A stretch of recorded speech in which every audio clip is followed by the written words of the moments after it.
So friends, welcome to Kamath Astrology, and today I will cover one more topic, that is understanding the lunar eclipse or Chandragrahan, which is going to occur on 5th July 2020.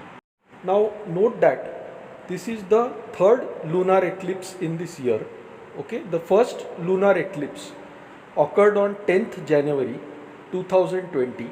The second lunar eclipse has occurred on 5th June 2020, and this is the third lunar eclipse which is going to occur on 5th July 2020. The last lunar eclipse of this year will occur on 30th November 2020. Om Sri Krishnaya Namah. So before we proceed further, let us first understand what exactly is a lunar eclipse. So when the sun, the earth and the moon are in a straight line, the earth can block the sun's light from reaching to the moon. If it totally blocks the sun's light from reaching the moon, it causes what is called as a total lunar eclipse. Now the eclipse which is going to occur on 5th July 2020 is not a total lunar eclipse. Instead, the eclipse which occurs on 5th July 2020 is known as a penumbral lunar eclipse. That is, the sun's light is not completely blocked from reaching the moon. However, the portion of the sun's light which is obstructed by the disk of the earth is blocked from reaching the moon, and therefore the moon experiences the shadow of the earth. Okay, and this is nothing but a lunar eclipse. So typically this is how the moon looks like whenever there is a lunar eclipse. So the sun's light is blocked from reaching the moon by the earth. Let us now examine this eclipse from a Vedic astrology point of view. So remember one thing, that lunar eclipse always occurs on the night of a full moon. So 5th July is the night of a full moon because the sun and the moon are in opposite signs, as you can see in this diagram. Now, when does the lunar eclipse occur? The lunar eclipse occurs whenever the moon is in conjunction with Ketu or Rahu. In this case, on 5th July 2020, the moon and Jupiter, represented by the letters MO and JU, are in close conjunction with Ketu, represented by the letter KE, in the sign of Sagittarius or Dhanu. So you can see the bottom left square, that is the sign of Sagittarius or Dhanu, and this is where the lunar eclipse will occur. Now look at the sign which is diametrically opposite Sagittarius or Dhanu Rashi. Okay, it is nothing but the sign of Gemini or Mithun. So in Gemini or Mithun, you can see two more planets which are conjunct Rahu. Okay, they are the Mercury and the Sun, represented by the letters ME and SU, and RA represents Rahu. So the top right square is the sign of Gemini or Mithun, which also participates in this eclipse. Now remember that Mercury is moving in a retrograde motion right now, and Mercury is also conjunct the Sun. Okay, so whenever a planet is conjunct the Sun, it gets lost in the Sun's light and is said to be combust. Combust meaning that the planet loses its own identity. Okay, it is completely absorbed in the Sun's light. So this eclipse is more to do with emotional turmoils, with emotional outbursts. Why? Because the moon represents our mind, it represents our emotions, and it represents the water content in our body. Okay, so now during this eclipse you can see the moon is conjunct Jupiter and Ketu. What is Jupiter representing? Jupiter represents our beliefs. Okay, Jupiter represents spiritual wisdom. Jupiter represents higher knowledge. Now Jupiter is also retrograde. Ketu is also a highly spiritual being. Okay, so the moon now is influenced by the energies of Jupiter and Ketu. Okay, so this eclipse makes us look back at our value system. It makes us look back at our beliefs. It makes us challenge our own beliefs to determine what is right, what is wrong. Now look at the planet Mars represented by the letters MA in the top left square. Okay, the top left square in this chart is nothing but the sign of Pisces or mean. Now Mars is not very comfortable in the sign of Pisces, although it belongs to his friend Jupiter. Why is this so? Because Pisces is a watery sign. Okay, and Mars is a planet that represents aggression, that represents fire. Okay, so Mars is not very comfortable in this zone because Mars represents action, and so here Mars's actions are translated into more of emotional outbursts. Also from the sign of Pisces, Mars puts his fourth aspect on Mercury and Sun. Okay, so you can see that Mercury and Sun, represented by the letters Me and Su, are four squares away from where Mars is placed.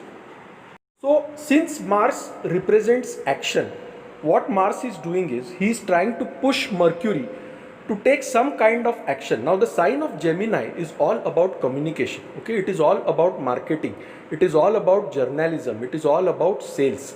Mercury itself is retrograde. Okay, so Mercury also represents our speech. So during this time you will see a lot of emotional outbursts, you will see people facing a lot of emotional challenges during this period. Also because major planets such as Mercury, Saturn and Jupiter are retrograde, that is moving in the reverse direction during this period. This period is definitely a time to introspect, to look at your planning things. Okay, so if you have planned something, you can think of how to make it better. But this is definitely not a time where you will start something new entirely.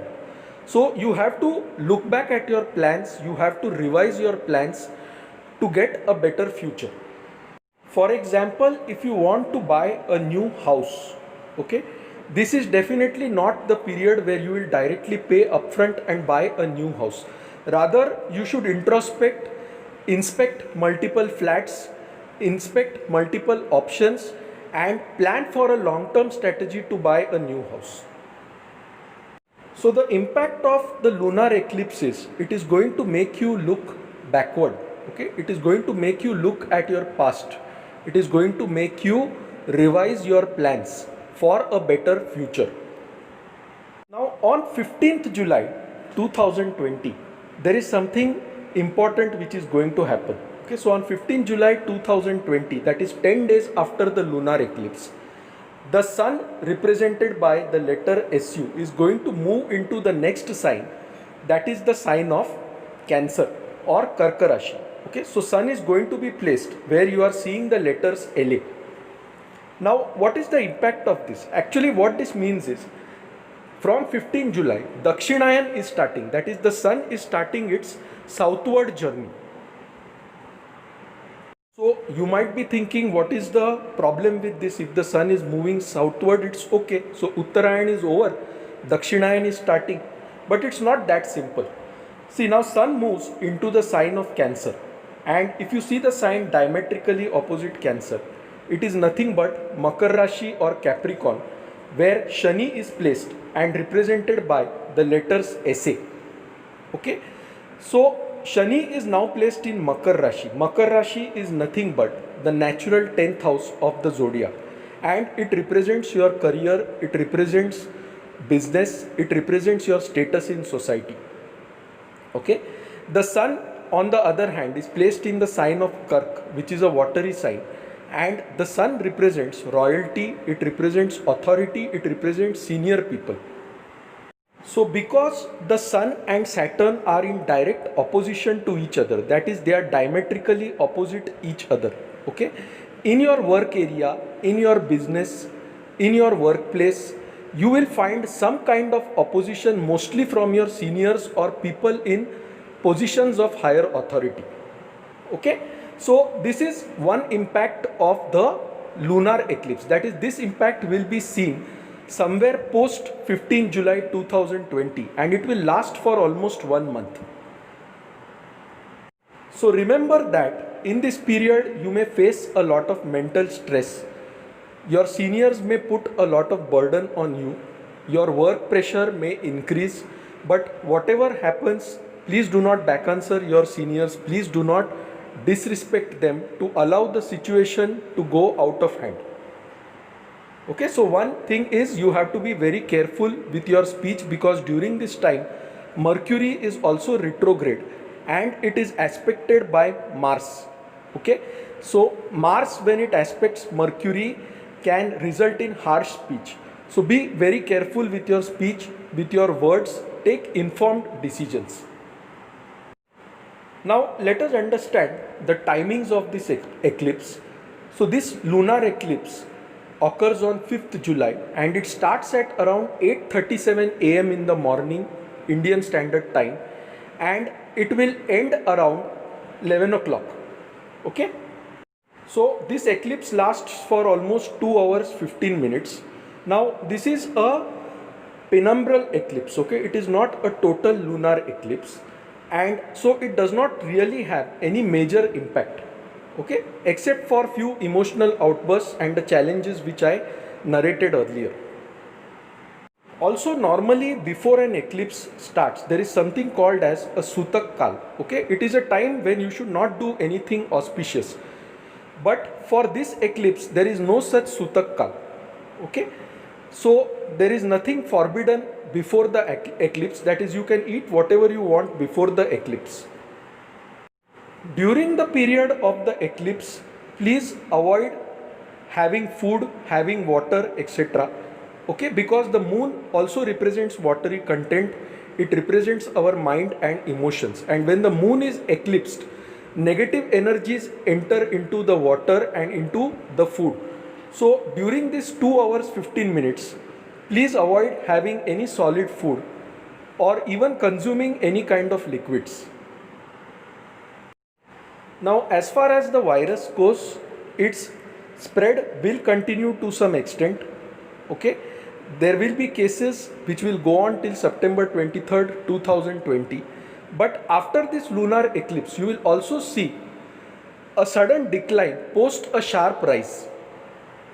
So guys, this is my analysis of effects of lunar eclipse on 5th July 2020. If you like this video, please mark it as liked on YouTube. Feel free to subscribe to my channel Kamath Astrology. When you launch this video, you will see a subscribe link in red color. So click on that link to subscribe to our channel. If you want to reach out to us, please email us at astrosevaworld@yahoo.com. You can visit our website astroseva.tripod.com or download our application Kamath Astrology on Google Play Store. So guys, thanks a lot. We'll see you soon with another video shortly.